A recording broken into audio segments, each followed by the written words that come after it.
To best accomplish that which we seek is not to rail against the old, the corrupt, the violent and oppressive.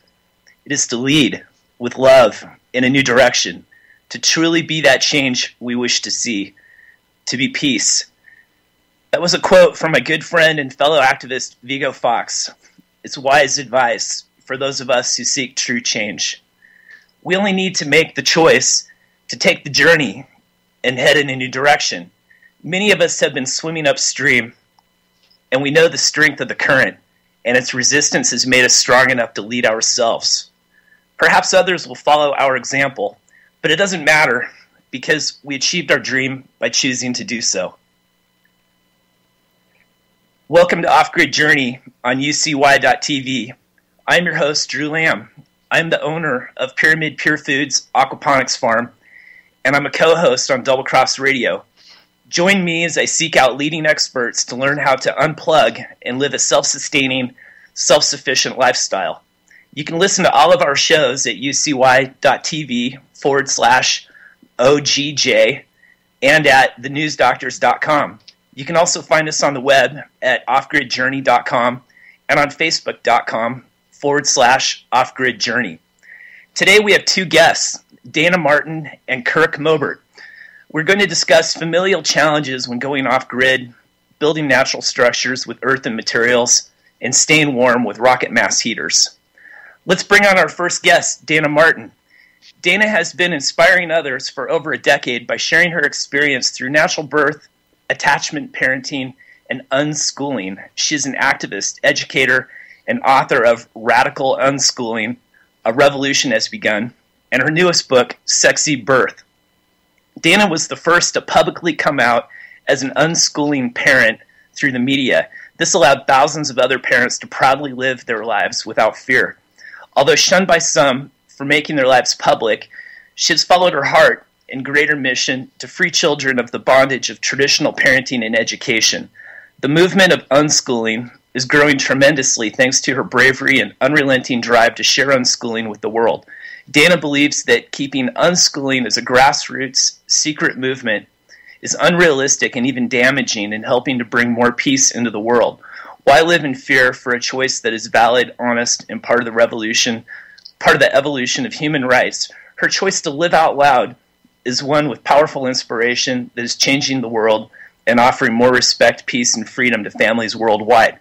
Dayna has been featured on Dr. Phil, CNN, Nightline, Australia's most popular morning news program, Morning Sunrise, The Jeff Probst Show, ABC's hit show, Wife Swap, Fox News, 60 Minutes Australia, and The Bethany Show. She was used as an informational resource for unschooling stories on the Discovery Channel, The Today Show, and Our America on the OWN network, and was even filmed for 12 hours for the Oprah Winfrey Show. She travels the world as the Unnanny and is a featured speaker at the major parenting and education conferences worldwide. Dayna recorded and uploaded the first video ever about unschooling for YouTube. Last week, I had Dayna's son on, Devin Martin, and he has been unschooled, and he decided that he wanted to be a blacksmith. And Devin lives a primitive lifestyle by choice, and he makes his own clothes, shelter, tools, and Dayna wanted to come on the show to discuss what it's like to have a family member who wants to live off-grid when some of the other family members might not want to. Dayna, welcome to the show. Thank you, Drew. Thanks for having me. So, how did Devin get on this track? He decided that he wanted to get into blacksmithing, but he's taken things a bit further than that, hasn't he? Well, it started a long time ago when he was 10 months old, and that sounds really funny to say, but he used to love me reading to him, and his favorite books that I read to him were the Little House on the Prairie series. He would lay at even a year old for hours if I would keep reading these books, and he was so interested in wearing old-fashioned clothes and making corncob dolls and like everything primitive that he could get his hands on about old-time living or sustainability or homesteading. It's deep within him as a passion. So it's interesting because not all of my kids have this passion, and my other children are, I guess, more into pop culture and more modern things. They love modern bands, and they appreciate today's fashion and so forth, and Devin's nothing like that. So I wanted to share how to facilitate this for the people in your family that want to live this way, because I know a lot of people who force a sustainable or off-the-grid lifestyle on their families and the family members that don't want that, and that's really damaging and kind of counterproductive to the movement. So I really wanted to share how to do that. Yes, I'm thinking back of when I was a kid. I lived on a small farm. We weren't off the grid. We had electricity. We had well water. We raised goats and chickens and rabbits and livestock. We had cattle, lots of gardens, greenhouses, and whatnot. And maybe I didn't fully appreciate it at the time. But I learned a lot from that experience, but much of it was forced upon me. My job was to stack the firewood, bring the firewood in the house, get the stove going, that sort of thing. There were lots of farm chores. It was a lot of work. Were full of work. There were certain projects I took on myself that I liked. Like I had my own plot where I could have my own garden. And I really enjoyed that, and I raised rabbits. I had about 3 dozen rabbits at a time usually, and that was my choice. I enjoyed doing those things, but some of the other elements were, it wasn't really a choice. My mother and my stepfather decided, well, that's how we're going to live. And they were kind of hippies, I guess, at the time. So how does this work when your family isn't on an entire mission? You've got one individual who wants to live in a certain way. What kind of challenges does the family face? I think some of the biggest challenges are living by different morals and principles. My daughter is Tiffany, my 12-year-old daughter, Devin's next sibling down age-wise, is vegan and very much for animal rights. And Devin, on the other hand, is all about hunting and living primitively, and he's really supportive of that kind of thing. So the challenge has been to peacefully and respectfully navigate both of their wishes and needs and facilitate for them to live the lives that they want. So I go, one day out of the weekend, I might drive Tiffany and Ivy, my 2 daughters, down to a vegan festival in Boston, and then come home and bring Devin to a hunting seminar to learn more about that, for example. So I try to stand in a place of non-judgment, and I definitely lean more on the side with Devin. And we try to live as sustainably as possible, and I facilitate so much for him. But I think the biggest challenge has been, kids with really differing beliefs surrounding animal rights and so forth. So that's been our biggest hurdle. Mm-hmm. Yeah, well, Devin told me he would like to take his bow and go out hunting. And so I would imagine that Tiffany might think that that's a horrible idea.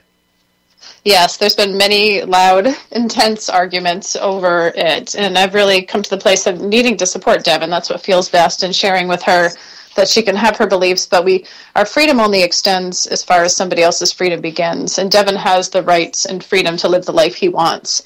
But at the same time, she does too, but she can't force her beliefs onto somebody else. So it's been a wonderful practice of tolerance and diversity in our one family unit.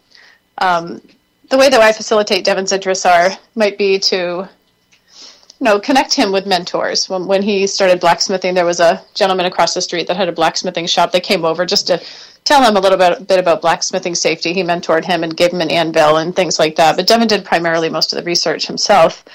I bring him to Home Depot and the farm store to get coal and those kind of things for him. But on the same note, I'm bringing Tiffany to a One Direction concert next month. So it's like, as a parent living this life, in a peaceful partnership parenting dynamic, you live your own morals and values strongly, but I don't necessarily push them on my kids. I want them to find their own path and their own strengths in life. And I admire Tiffany's desire for animal rights as much as Devin's desire for homesteading and living off the grid. Yes. Do they prepare their own meals? Yeah, a lot of times.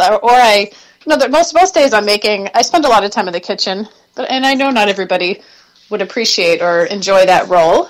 My role as an unschooling mom, parenting in a freedom perspective, is I'm really happy to make everybody something that they really enjoy, but I try to incorporate like the side dishes, something that everybody likes. But yeah, Devin makes his own steaks on the grill, for example, while Tiffany's making her own vegan meal. Devin, with his blacksmithing, I mean, it could be dangerous work. I mean, there's lots of fire involved.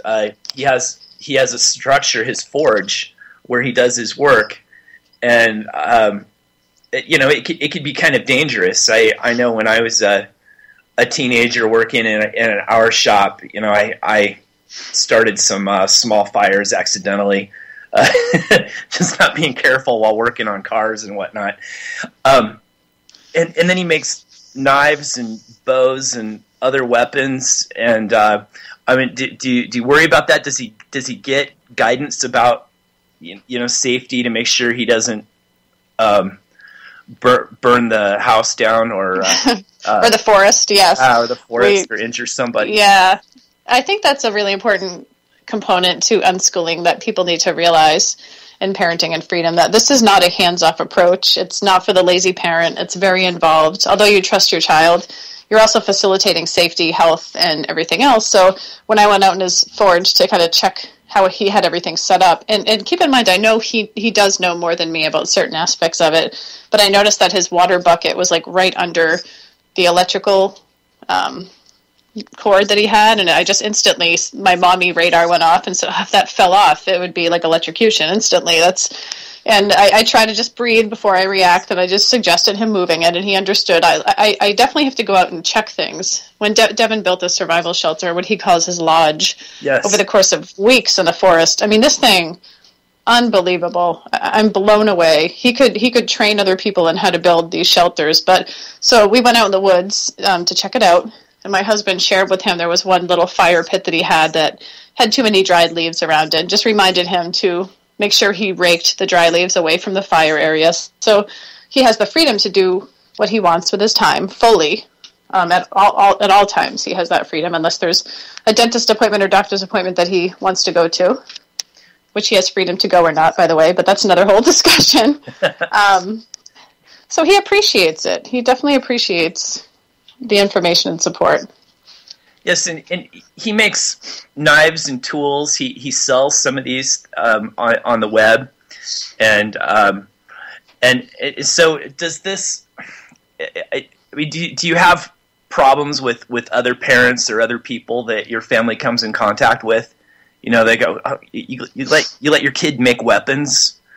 Well, it's so funny, Drew, because I'm so immersed in this community, this philosophy, and we surround ourselves with people that are like-minded, I guess, in that sense, probably like anybody. Mm-hmm. And so most people understand and they're in support of it, but when I do an interview on TV or something, and I'm always really taken aback by how surprised people are that I allow Devin to blacksmith. He must have been only 2 or 3 years old when he first became interested in fire, and he would want to light matches. So everybody around me was telling me not to let him light matches because it's so dangerous. And I said to myself, well, if I'm right there and showing him how and I don't leave his side, I don't understand how that's dangerous. So I would take him in the cellar and we would sit in front of the wood furnace and he would light matches for hours and throw it into the wood furnace and light paper on fire. In time, we would sit at the kitchen table with candles and he would light them on fire and play with the wax. He started building fires outside. So we've always been very supportive of him playing with fire. I think it's very primitive and natural.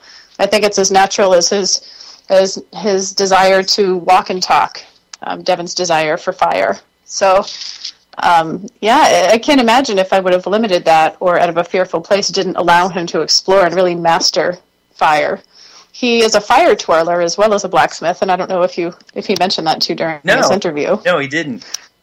Yeah, he learned when we were in Australia. We were there speaking about unschooling, and he found a mentor, a 19-year-old girl who was a professional fire twirler, and she taught him. and he was a real natural. Now, he is the most incredible fire twirler, the tricks he can do, and he has no fear spinning these things around. So he's entertained people at our events and also mentored dozens and dozens of kids in how to twirl fire for themselves. But so he's really humble about it, actually. So I can't imagine. Imagine if I limited fire, he wouldn't be blacksmithing, he wouldn't be twirling fire, he wouldn't have all these passions and interests that are so unique to who he is if I live in a place of fear, control, and punishment. Yes, exactly. And, I'm just thinking back, when I was a kid, we had a burn barrel out in the field. We'd burn trash and rubbish and whatnot, and we'd always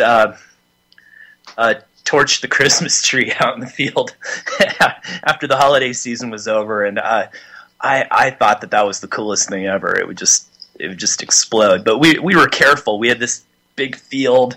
There was nothing around us to catch fire. We'd have a hose right there just in case something went wrong.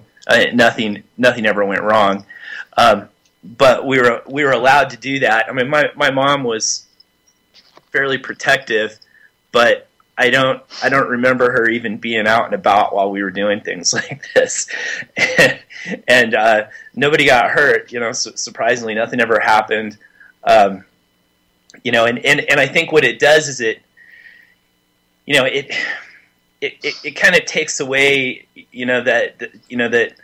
that the curiosity that kids could have where they start messing around or playing with fire. Some kids, will start playing with matches and cause little fires or accidents, and I think if you could, expose them to those types of things, that fire's a tool and you need to be respectful around it and careful with it, then they aren't inclined to do something destructive. They'll do something constructive instead. Right. We had a great discussion at my conference this year about control and arsonists and how they get started. And it was one of the attendees' beliefs that it was possible that they were never allowed the freedom. I mean, I'm sure there's exceptions to every arsonist, but I'm saying in general, people get sneaky with things when they're people don't want to be sneaky. People don't want to deceive and go behind somebody's back. That's a side effect of control and not being allowed to tap into who you truly are and have the freedom to explore. So it's so dangerous to forbid a child from playing with fire, because your desire for obedience is never going to outweigh the child's inner drive and instinct. Especially some of these, it's just not going to happen. It's unrealistic. And anyone that thinks that that's a safeguard by having these rules, they're putting their children at such great risk. So that's why partnership and connection and being by your child's side, I love to say to parents that rules are a replacement for being there. You never need a rule against something if you're present, and you help them explore it safely. So Devin is very, very safe with fire, and I trust him so much. So I think a lot of this, with not just fire, with everything he's doing out in the forest, he's using tools, he's hunting, he's doing so many things that most children in our day and age, parents aren't familiar with, that they're petrified of. That I just love that he can tap into his true, natural, instinctual way of being. Yes, and like I said earlier, he makes his own clothes. He says he doesn't wear shoes most of the time. No, he doesn't, actually, ever. We went for a 4-mile hike, he and I. Well, even longer, he never wears shoes. He's very proud of his tough feet. He always plays he jokes around with me and puts his foot on my leg and says, "Mom, feel my foot. Feel how tough it is from walking around." He's very proud of his manliness. As a parent, does it save you money to have Devin living a primitive lifestyle and being self-sufficient? Definitely. Yeah, he's very conservative with, conservative as far as money goes. He doesn't like to buy into consumerism. He recycles everything. He's a very affordable child to have compared to my others. Yeah, for sure. Although he's really picky about his food. Like, he's very much for sustainable food, but he will only eat something if I bring it home and it's grass-fed and organic. So Devin's not a rebellious type, but when it comes to that, it's been a challenge for my husband and he, because my husband's really frugal. My husband's a very frugal man and doesn't see spending money on things that are unnecessary. So he and Devin have had many debates, again, when it comes to meat, for example.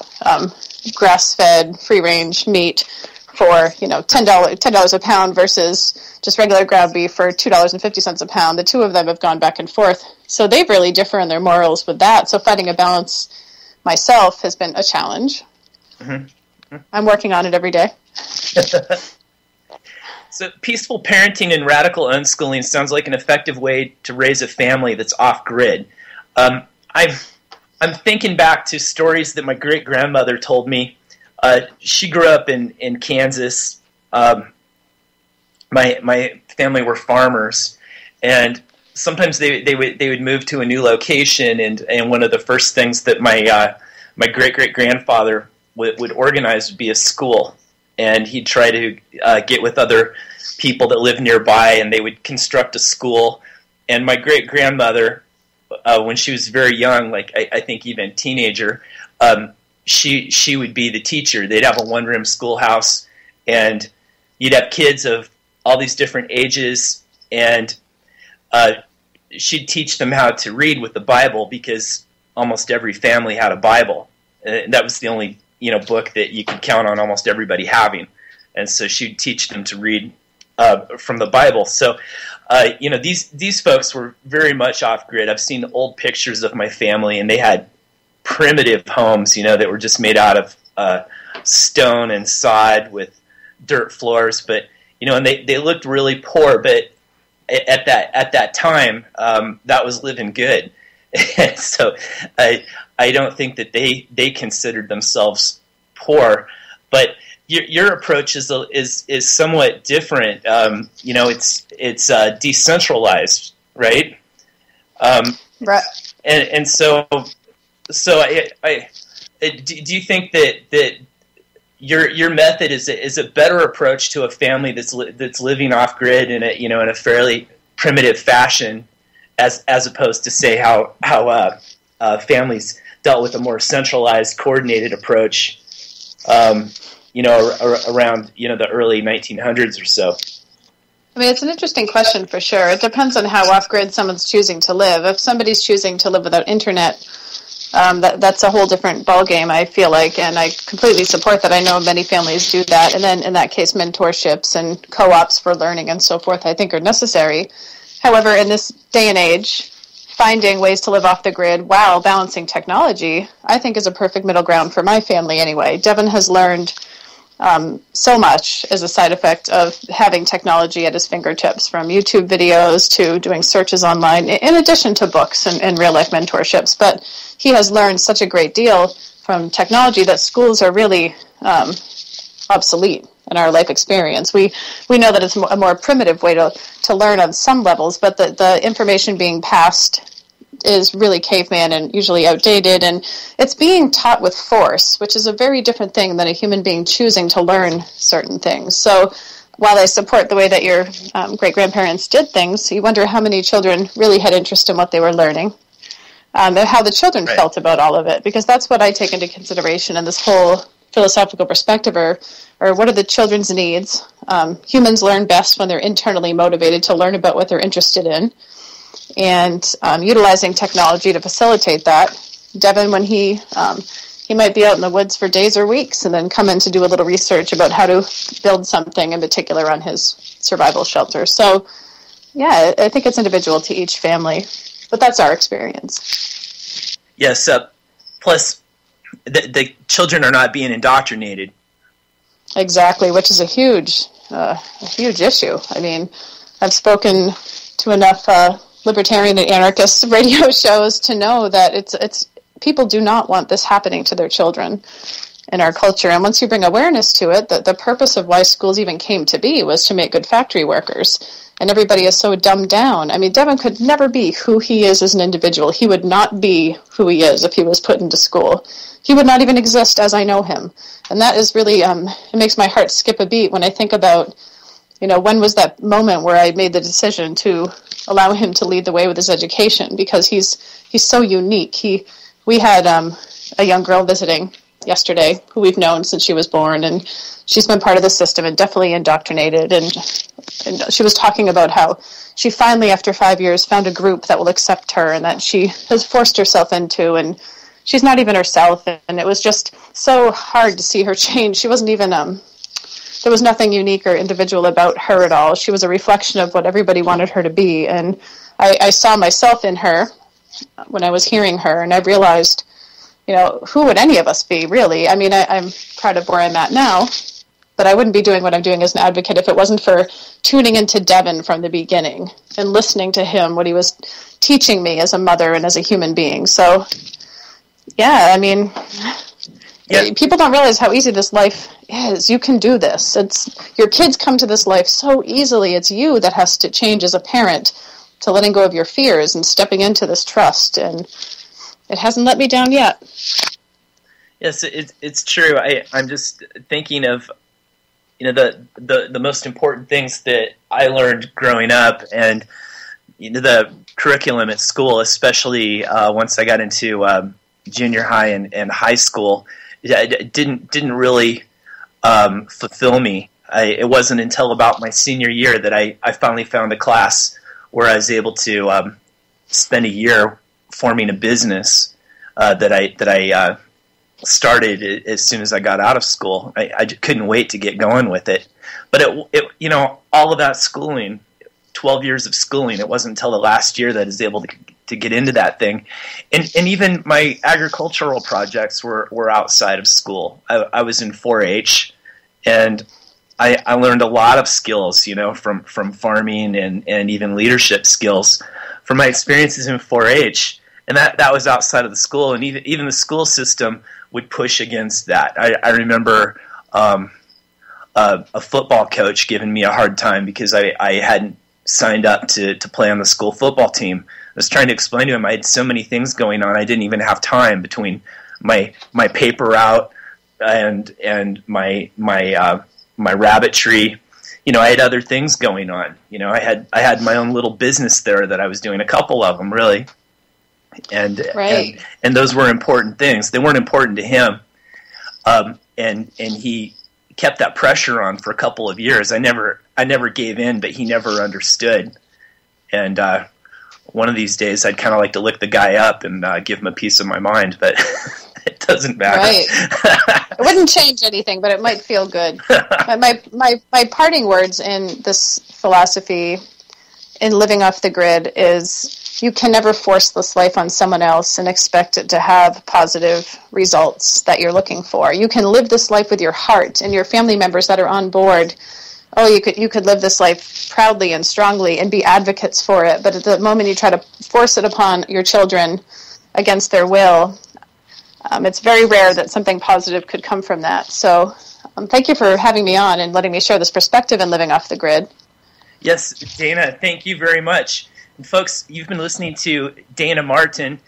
Dayna, please plug your website and where people can find your books or listen to your lectures.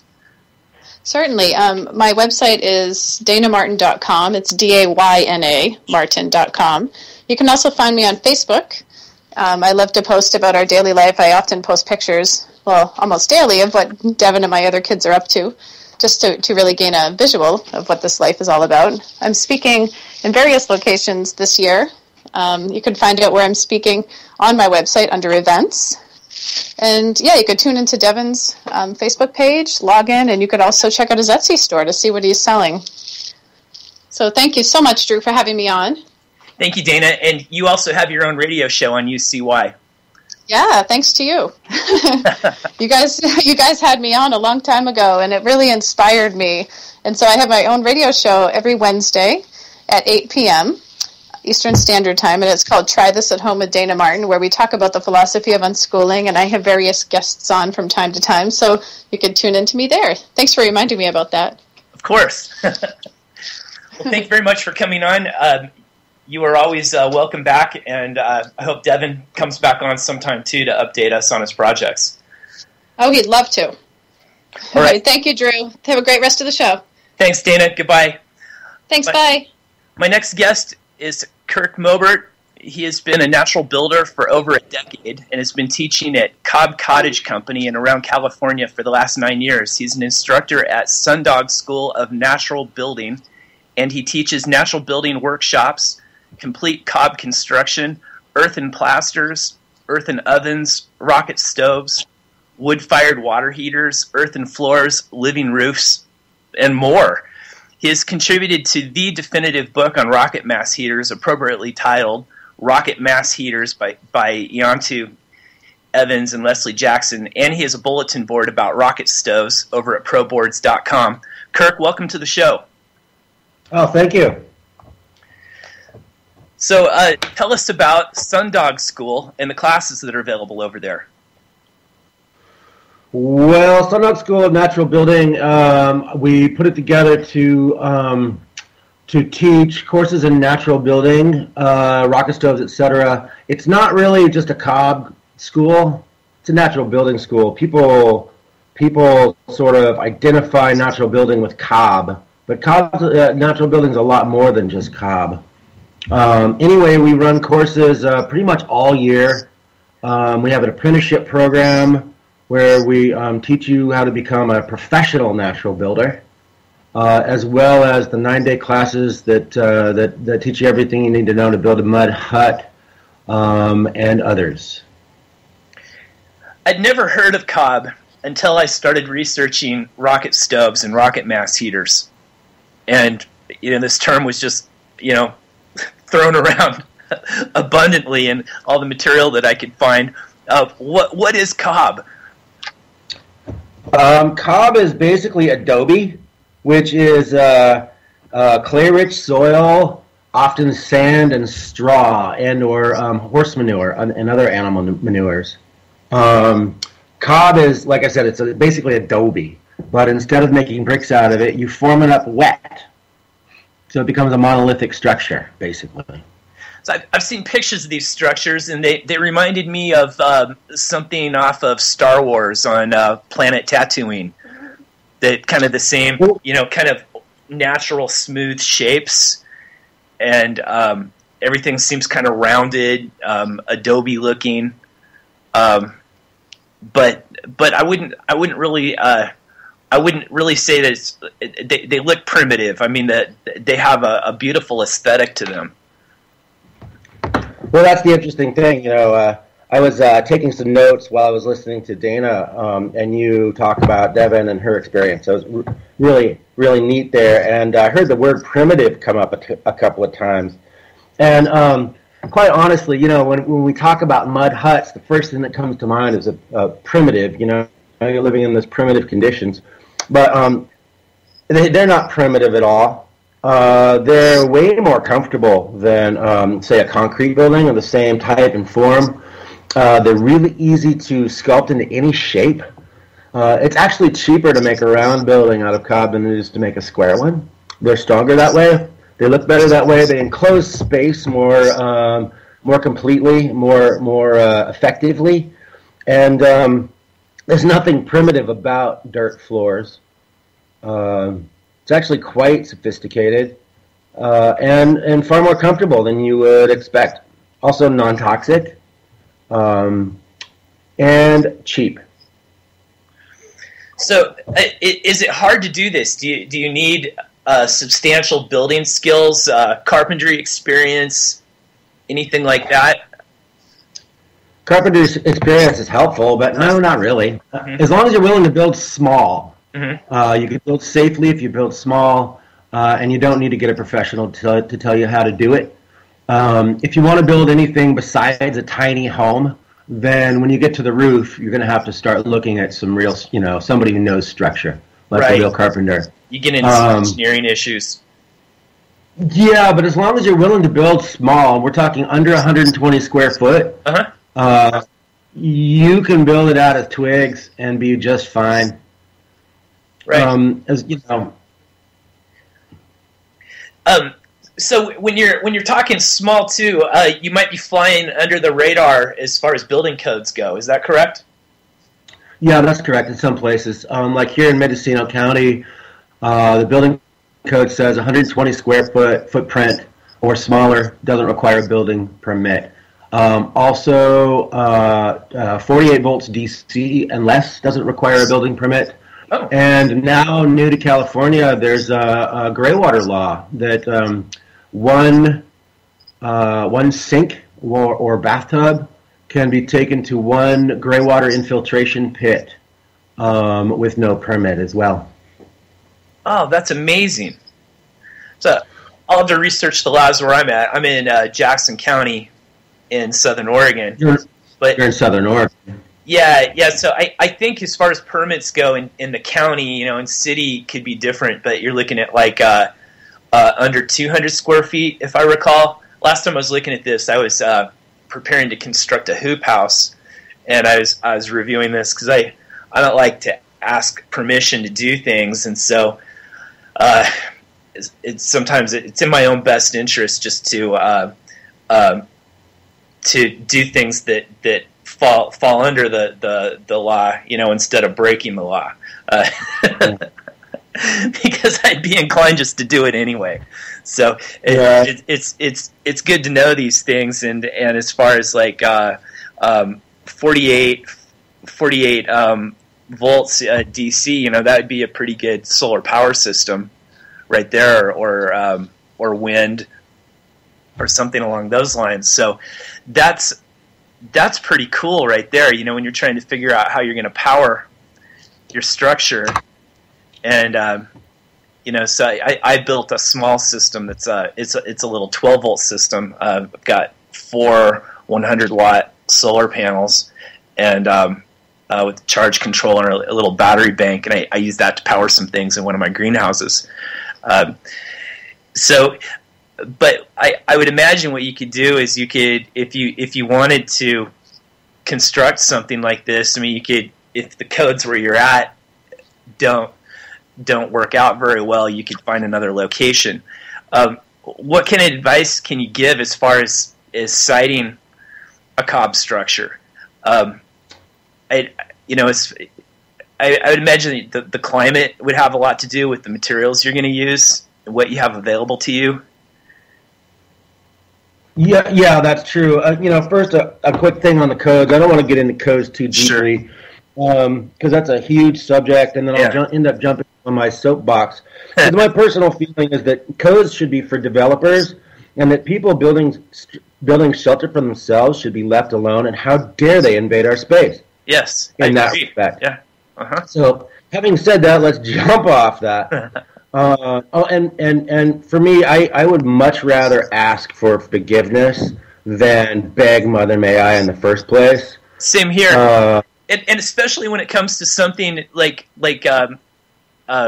shelter, a structure that you need to live in. That's a right.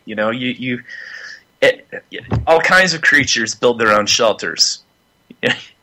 That's right, and our rights are being infringed upon in that respect. Sure. So, there are laws against catching water off of roofs, and there are laws against building structure for yourself and shelter for yourself. And I say those are bad laws, and they deserve to be broken early and often. Right.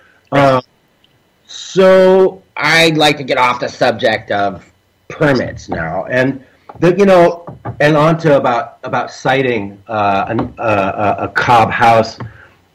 What you got to remember is that cob can handle a lot of sideways-driven rain. It does really well in very rainy climates, as long as you keep its feet out of the water. So you don't build in floodplains, because if a cob ever sits in a puddle, it's going to turn back into mud again. Mm-hmm.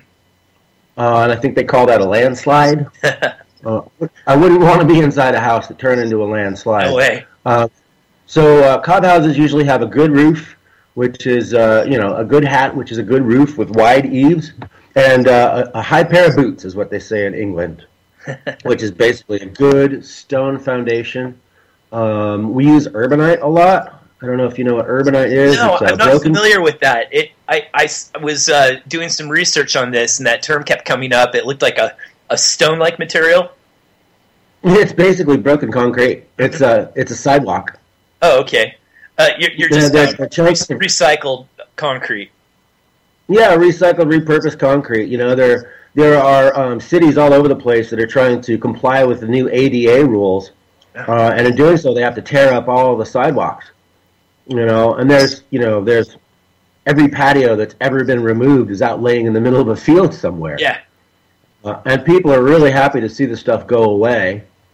And if you're careful with it, it doesn't look too objectionable. It can actually be made to look pretty good. Mm-hmm. If you go to our website and you look at the website, you'll notice that the foundations of every single building is dry stacked concrete chunk, broken sidewalk, and it's not too objectionable. Right. No, I was looking at those pictures, and the structures look very attractive. They look comfortable. Oh, thank you very much. They are comfortable. So back to siting a cob house, you want to think about passive solar design. You know, if you get the feet out of the wet, and then you think about passive solar, because cob is very high in thermal mass. I wouldn't say it's very insulative. I know it's got some insulation value to it, but it is actually thermal mass, and I ignore any insulation that it might have. I build them to accept the sun and store that heat, and then pass it into the house slowly. It's a completely different design technique or design paradigm, I should say, from your standard super insulated house. Like a straw bale house, what they're doing is you're heating up air, and you're storing it inside of an insulated jacket. Air is about the worst thing that you could use to store heat with. It's convenient for piping heat around. You can pump it into different rooms if you have a central heating unit or something like that. But as far as storing heat, air is actually insulation, not thermal mass. Right. And so it's probably the least efficient thing you could store heat in. What's more efficient is more heavy materials like stone, water, cob. I object to water personally. I know a lot of people will say, "Oh, well, water. We store heat in water." Yes. If you are already doing a big hydroponic system or an aquaponic system, yes, then you're dealing with water anyway. Fine. Right. But if you're not, it's actually probably one of the worst storage mediums for heat. Second worst, only to air. Only because it's such a pain in the butt. It wants to get out of whatever you stick it in. It's heavy. It's heavy. Well, heavy is helpful. That's what thermal mass is all about. It's heavy. Any heavy material will store heat. But water is more than just heavy. You got to keep it in something, and half of what you keep it in is gonna rust or go south in some way, and the other half is toxic plastic junk. Right. Whatever you keep it in, given enough time, it will find a way out. So, it's a maintenance and upkeep issue. Also, life loves being in water, especially if you're going to warm the stuff up. Yes. It just loves being in there. So unless you've got a living system in there, what you've got instead is a tank of sludge that needs cleaning out. Right. You're going to get algae growth. Yep, you're going to get algae growth. Also, say for rocket stoves, a lot of people say, "Oh, well, I'll just use a rocket stove and I'll heat up a bunch of water and I'll store it." If you have a particular use where you need to pipe that water around, or once again, if you're using an aquaponic system, that makes a lot of sense. But one thing about water storage is that it cannot be taken, that water can't be heated up beyond 212 degrees Fahrenheit, because if it does, it becomes a bomb. It becomes very dangerous. Right. So if you're storing, if you have a storage tank that if it ever gets above 212 degrees Fahrenheit, it'll explode, or it'll blow the safety valves. Right. Which means that you can't actually store that much heat in a given volume of water, compared to say, a volume of cob. A volume of cob you can get up to 1,000 degrees Fahrenheit. 2,500 degrees Fahrenheit before it starts becoming a problem. In which case, it starts turning into lava, and then you got to deal with lava. Right. But that's not very likely in a storage situation. Sure. Yeah, the interior parts of a rocket stove will get up to that temperature, no problem. But that's in a space about 1 foot tall by 6 inches across. It's a little tiny space that's intensely hot. But everything outside of that is reasonable. 800 degrees and minus. So you can actually stick more heat in a 1 foot by 1 foot square of cob than you can in a 1 foot by 1 foot square of water. Incredible. Or a cube, I should say. Right. So just that the cob structure in and of itself is more efficient than most modern construction. Because Absolutely. modern insulation is usually based upon trapping pockets of air. Right. And so they trap pockets of air in between, in between the studs of your house in order to trap a larger pocket of warmed air inside your house. Yes. And the problem is that these buildings are super airtight to keep that heated air inside. Yes. Which creates sick house syndrome. It makes you sick. Yeah. Because you need to exchange the air with the outside world in order to get new oxygen and fresh air into the house so you don't die. Mm-hmm. Mm-hmm. Or get sick. So it's really kind of an upside down and backwards methodology for storing heat. So with cob or some kind of heavy duty thermal mass, you pipe the heat into the mass, and then it takes a much longer time to work. It takes a very long time to work its way through that thermal mass. Mm-hmm. So, say for instance, a rocket stove, which is intended to heat up some kind of a thermal mass. Benches are very often done, so you could sit on them. Yes. But that's not the only solution. Anyway, so let's good fire. Go ahead. One good fire, and you're heating for 24 hours. So let's get into rocket stoves and rocket mass heaters. Explain to our listeners what a rocket stove is. The functional part of a rocket stove is essentially an internal chimney that's highly insulated. It's internal to the stove. And that insulation, what it does is it traps the heat of the fire inside with the smoke, with the burnable fuel, and it makes it intense enough to burn off all the fuel. All right, see, so we have to step back a little bit and talk about combustion. Mm-hmm. When wood burns, really what happens is when you heat up wood gas comes off. And wood gas is a huge range of burnable materials. Wood gas is also called smoke, incidentally, which is made up of a whole range of burnable materials that their combustibility, the heat that they require to burn completely, ranges from about 451 degrees Fahrenheit all the way up to about 1,100 degrees Fahrenheit. So in order to burn all the smoke that a piece of wood gives off, you have to get the internal temperature up to about 1,100 degrees Fahrenheit or better. Right? Right. So what a rocket stove does is it traps the oxygen that is coming in from the air intake and the wood gas, the burning wood, into a very, very, very hot chimney, long enough to burn that completely before it dumps that heat off into whatever you're going to do with your rocket stove, like cooking or heating water or dumping into a thermal mass for storage. Mm-hmm. Right? Mm-hmm. So the original rocket stove was purely a cooking device. That's the Approvecho style rocket stove. That's most prevalent when you think rocket stove. When most people think rocket stoves, they think those little cooking devices that you can make out of tin cans and stuff. Yes. Uh-huh. Yeah, they're ubiquitous. You see them everywhere. They're related to the old Fox stove or the Bengali pit stove, which is basically a hole in the ground. Right? Yes, I've seen that in my SAS survival manual. Yeah, you bet. I bet Devin is making them in his backyard. Yes, so, exactly. Yeah. So from there it goes on. You know, there's other ways of feeding the fire besides the horizontal feed unit that those old Approvecho stoves used. There's downdraft burners. There's some new stuff on the horizon that's not in the books that's coming out. It's called a batch box burner, which is a lot more like a traditional wood stove in terms of how you feed it. Anyway, did I answer your question?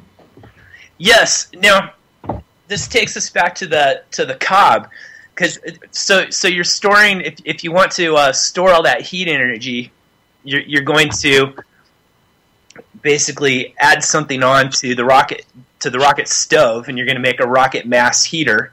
So you're going to have this mass, which is cob, that is built over the flue, which isn't a vertical flue. It's a horizontal flue. Is that correct? Am I describing this right? Yeah, Yeah, the classic one is a horizontal flue where the let's call it the burn products, because it's no longer smoke. A good working rocket stove doesn't smoke at all. Anyway, it goes horizontally through a bench, classically, that you can sit on. So your pipes will go, there'll be an internal chimney in the stove, and it'll hit usually a 55-gallon drum or barrel, which is turned upside down. And then the exhaust gases will go, excuse me, down the barrel and be regathered up into a bench. And they'll run through a pipe inside a horizontal bench that you can sit on before it reaches the chimney and goes out. Mm-hmm. Mm-hmm. And the cob really is just a convenient, sculptable material that's good in thermal mass. Because you can sculpt it into any shape, So any shape you can imagine you can make with the stuff. It's just clay. It's dirt. Right. And they're very elegant, especially when they're incorporated into a cob structure. They just look like they're part of the structure. It just blends in. Well, they are part of the structure. Yeah. I mean, I love building, internal dividing walls as thermal mass, for one of these stoves. So then the whole wall heats up, right? The whole wall heats up, and you get heat on both sides of the wall. Right. What kind of wood works best in these stoves? It'll burn anything. Mm-hmm. Wood has about 6,000 BTUs of available heat per pound of wood. So the heavier your wood source, something good and heavy like madrone or manzanita, is going to give you more heat per unit volume, Because the feed boxes on stoves are pretty small. So you can only get so much in there. But, honestly, these things can burn just about any kind of wood you can throw at them. People try to avoid burning pine because of all the soot and all the pitch. Yeah. And creosote issues. Yeah. Rocket stoves, they don't have a creosote issue. Oh. Because it gets up to 1,100 degrees inside the stove. If you provide enough heat, that's right, it incinerates all of that stuff. So all the pitch in the pine will become fuel and heat. Incredible. Is it difficult to retrofit a rocket mass heater into an existing structure, like a modern structure? Is not too difficult. No, it's totally worthwhile. It's not too difficult. It's done. You have to beef up the floor underneath them because we're adding thermal mass, which your average rocket stove can weigh a couple tons. Wow. Yes. Yeah. So you want to put some footings underneath. Yeah, you want to put some footings down underneath and some new posts coming up there. Beef it up quite a bit. Yeah, I was showing some pictures to my wife, and I was asking her how she'd feel about constructing a rocket mass heater in the living room, and she said, "Yeah, whatever you want to do, that's fine with me." We have a house. Go ahead. No, I'm sorry. What were you going to say? We have a house that was built in the early '60s, and it has about a 15-year-old heating and air conditioning system and a fireplace that was converted to gas. So it's totally on the grid, not efficient at all. A few of the windows have been upgraded. It does have a lot of glass that faces south, so we get during the day we get a lot of solar heat, but I don't have a way to store it, and it's and there's no way, existing way to circulate that heat around to the north side of the house that stays a lot cooler. So it could have been designed in a much more efficient way, but there's a lot of heat that just gets wasted. The living room gets up really hot, but the back of the house could be super cool because that's all the windows are in the living room, and there are ways to deal with that. There are ways to deal with that passively. If you put a big cob bench right in front of those windows, it'll help to mitigate the heat and the temperature inside the front room. And I don't normally recommend this, but you could actually put some air channels in that big cob bench and redirect that heat. Since you're on the grid anyway, you put a little computer fan in there, Right. You can maybe redirect that heat to the back of the house. Right. That's brilliant. Or some of it. Yeah. Yeah, thermal mass is your friend in that kind of situation. It really will help to keep that heat from becoming overwhelming in the first place. Plus, hang on to it, because chances are pretty good those glass windows there. They're also, since they were in the '60s, they're single pane glass, right? I mean, unless you replace them. Yeah. I think these are double panes. They must have been replaced at some point. They get moisture in them sometimes, so I think they're a little leaky. Yeah, exactly. So if they're a little leaky, if there's moisture happening there, they're a little leaky. And if they're a little old, they're kind of leaky and screwy anyway. They always do. Yeah. They're really expensive to replace, and so people just don't bother as long as they can. And, they end up suffering for it. Yeah. But honestly, it makes it better at bringing heat into your house. Right. So at nighttime, that space also probably gets kind of cold. Yeah, that's what I've been trying to figure out, some way to store that solar energy and to move it around. And so those are some really excellent ideas. I'd seen these tubes. We're almost out of time here. I'd seen these tubes in a hydroponics magazine that were plexiglass tubes that were filled with water. And that's what you addressed, was that water isn't necessarily a good thermal mass to use. The nice thing about those was that they looked kind of cool, but a bench would be very practical. Yeah, I mean, a cob bench would be very practical, and you could run your rocket stove through that as well. Although finding a place to exhaust the thing in the end is going to be interesting. So, Kirk, you have to take it up a chimney sooner or later. Before we go, Kirk, can you plug your websites? Oh yeah, my website is sundogbuilders.net. That's for the Sundog School of Natural Building, and then there's also the bulletin board. The Rocket Stove bulletin board is donkey32.proboards.com. And you have been listening to Off Grid Journey on UCY.tv. Thank you very much for tuning in, and we'll see you again next week.